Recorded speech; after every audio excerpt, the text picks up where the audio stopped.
ഇന്നത്തെ ഈ ഹെൽത്തി പലഹാരത്തിന് വേണ്ടിയിട്ട് ഞാനിവിടെ നന്നായിട്ട് പഴുത്ത 10 ചക്കച്ചുള്ളിയാണ് എടുത്തിരിക്കുന്നത്. ഈ ചക്കപ്പഴത്തിൻ്റെ കുരുവൊക്കെ കളഞ്ഞിട്ട് ചെറുതായിട്ട് മുറിച്ച് മിക്സിൻ്റെ ജാറിലേക്ക് ഇട്ടിട്ട് നന്നായിട്ടൊന്ന് അരച്ചെടുക്കണം.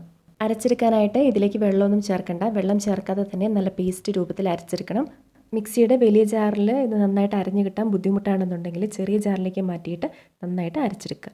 ഇതിലേക്ക് വരിക്കച്ചക്ക തന്നെ വേണമെന്നില്ല, കൂഴച്ചക്കപ്പഴാണെങ്കിലും നമുക്ക് എടുക്കാവുന്നതാണ്. കഷ്ണങ്ങളൊന്നുമില്ലാതെ നല്ല പേസ്റ്റ് രൂപത്തിൽ ഞാനിപ്പോൾ ഇത് അരച്ചെടുത്തിട്ടുണ്ട്. ഒരു ചീനിച്ചട്ടി ഞാൻ അടുപ്പത്ത് ചുടാൻ വേണ്ടിയിട്ട് വെച്ചിട്ടുണ്ടായിരുന്നു. ഇതിലേക്ക് 1.5 കപ്പ് വെള്ളം ചേർക്കാം.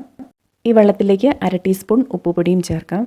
വെള്ളം തിളച്ച് തുടങ്ങുമ്പോൾ 1/2 ടീസ്പൂൺ ഏലക്ക പൊടിച്ചതും കൂടെ ഞാൻ ചേർക്കുന്നുണ്ട്, ഒരു ഫ്ലേവറിന് വേണ്ടിയിട്ടാണ്.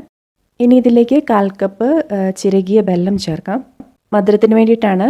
വെല്ലത്തിന് പകരം വേണമെന്നുണ്ടെങ്കിൽ പഞ്ചസാരയും ചേർക്കാവുന്നതാണ്. ഇനി വെള്ളം നന്നായിട്ട് തിളപ്പിച്ച് ബെല്ലം ഒന്ന് ഉരുക്കിയെടുക്കാം.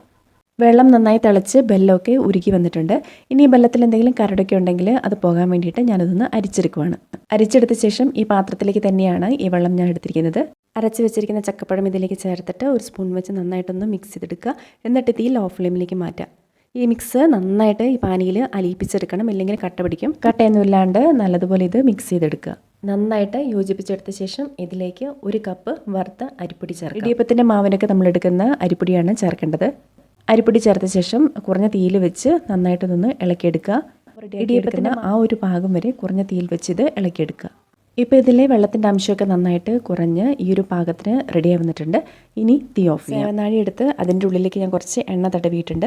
ഇതിലേക്ക് നൂൽപുട്ടിൻ്റെ ചെറിയ അച്ചാണ് ഞാൻ എടുത്തിരിക്കുന്നത്. റെഡിയാക്കി വെച്ചിരിക്കുന്ന മാവ് ഇനി ഇതിൻ്റെ ഉള്ളിലേക്ക് ഇട്ട് കൊടുക്കാം.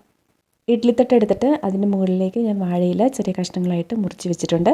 ഇതിലേക്കാണ് ഞാൻ മാവ് ചുറ്റിച്ചിടുന്നത്. ഇതിലേക്ക് മധുരം ഞാൻ കറക്റ്റ് പാകത്തിനാണ് ചേർത്തിരിക്കുന്നത്. കുറച്ച് നന്നായിട്ട് മധുരം വേണമെന്നുണ്ടെങ്കിൽ 1/4 കപ്പിനെക്കാട്ടിലും കുറച്ചും കൂടെ കൂടുതൽ വെല്ലം ഇതിലേക്ക് ചിരകി ചേർത്താൽ മതി. വാഴയിലേക്ക് പകരം കുറച്ച് എണ്ണ തടവിയ ശേഷം ഡയറക്റ്റായിട്ട് വേണമെങ്കിൽ നമുക്കിതിലേക്ക് ചുറ്റിച്ചിടാവുന്നതാണ്. ഇപ്പോൾ ഒരു തട്ടിലേക്ക് ഞാൻ മാവ് ഇതുപോലെ ചുറ്റിച്ചിട്ട് റെഡിയാക്കി എടുത്തിട്ടുണ്ട്. ഇനി മറ്റേ തട്ടിലേക്കും ഇതുപോലെ തന്നെ ചെയ്തെടുക്കാം. വേണമെന്നുണ്ടെങ്കിൽ കുറച്ച് തേങ്ങ ചിരകിയത് ഇതിൻ്റെ മുകളിലേക്ക് നമുക്ക് ഇട്ട് കൊടുക്കാവുന്നതാണ്. ഞാൻ ഒരു തട്ടിലേക്ക് മാത്രം ഇതുപോലെ തേങ്ങ ചിരകിയത് വെച്ച് കൊടുക്കുന്നുണ്ട്. ഇനി ഇത് വേവിച്ചെടുക്കാം. ഇഡ്ലിച്ചെമ്പിലേക്ക് വെള്ളം ഒഴിച്ച് നന്നായിട്ട് തിളപ്പിച്ച് ആവിയൊക്കെ വന്ന ശേഷം 2 തട്ടും ഇതിലേക്ക് വെക്കാം. ഒരു 10 മിനിറ്റ് അല്ലെങ്കിൽ 15 മിനിറ്റ് അത്രയും നേരം മാത്രമേ നമ്മളിത് വേവിക്കേണ്ട ആവശ്യമുള്ളൂ. പെട്ടെന്ന് തന്നെ ഇത് നമുക്ക് റെഡിയായി കിട്ടുന്നതാണ്. 10 മിനിറ്റിന് ശേഷം ഞാനിപ്പോൾ ഇത് തുറന്നിട്ടുണ്ട്. നന്നായിട്ട് നമുക്കിതിവിടെ റെഡിയായി വന്നിട്ടുണ്ട്. ഒട്ടും തന്നെ ബുദ്ധിമുട്ടില്ലാണ്ട് വളരെ എളുപ്പത്തിൽ ചെയ്തെടുത്ത ഈ ഒരു പലഹാരം ഇവിടെ റെഡി ആയിട്ടുണ്ട്. അതുമാത്രമല്ല നല്ല ഹെൽത്തി ആയിട്ടുള്ളൊരു പലഹാരം കൂടിയാണ്. കറികളൊന്നും തന്നെ ഇതിന് വേണ്ട. അതുമാത്രമല്ല രാവിലെയൊക്കെ ആണെങ്കിൽ നമുക്ക് പെട്ടെന്ന് തന്നെ ചെയ്തെടുക്കാൻ പറ്റുന്ന ഒന്നാണ്. അപ്പോൾ നിങ്ങൾക്ക് എല്ലാവർക്കും ഈ ഒരു സിമ്പിൾ റെസിപ്പി ഇഷ്ടപ്പെട്ടെന്ന് വിചാരിക്കുന്നു. ഇഷ്ടപ്പെട്ടെങ്കിൽ ലൈക്ക് ചെയ്യാനും പിന്നെ മറ്റുള്ളവരുടെ അറിവിലേക്ക് ഷെയർ ചെയ്യാനും മറക്കരുത്.